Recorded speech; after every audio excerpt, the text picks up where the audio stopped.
ఎన్నికల సమయంలో ఇచ్చిన హామీలను కాంగ్రెస్ ప్రభుత్వం అమలు చేయడం లేదని మాజీ మంత్రి ఎమ్మెల్యే సబితా ఇంద్రారెడ్డి విమర్శించారు. ఎల్ఆర్ఎస్ ద్వారా ఉచితంగా రిజిస్ట్రేషన్ అమలు చేయాలని డిమాండ్ చేస్తూ బడంగ్పేట మున్సిపల్ కార్యాలయం ముందు నిరసనకు దిగారు. గతంలో ఎల్ఆర్ఎస్ పై కాంగ్రెస్ పార్టీ ఇచ్చిన హామీని తుంగలో తొక్కిందని విమర్శించారు.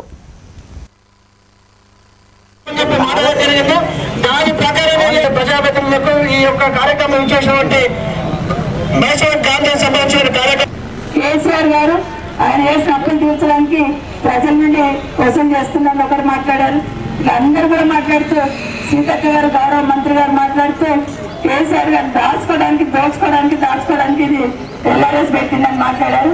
మరి ఈ రోజు మీరు చేస్తున్నది ఏంటని సూటి వాళ్ళని ప్రశ్నిస్తా ఉన్నాం. రాష్ట్ర వ్యాప్తంగా దాదాపు 25 లక్షల మంది ఎల్ఆర్ఎస్ అప్లై చేసుకున్నారు. సో 25 లక్షల మందికి సంబంధించిన ప్లాట్లను రెగ్యులరైజ్ చేయాలి, అది కూడా ఫ్రీగా చేయాలని ప్రభుత్వాన్ని డిమాండ్ చేస్తా ఉన్నాం.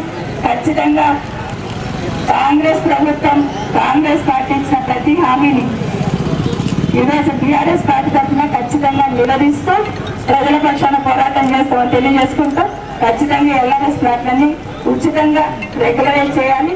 చేసేంత వరకు ఈ ప్రభుత్వాన్ని నిలదీస్తూనే ఉంటాం.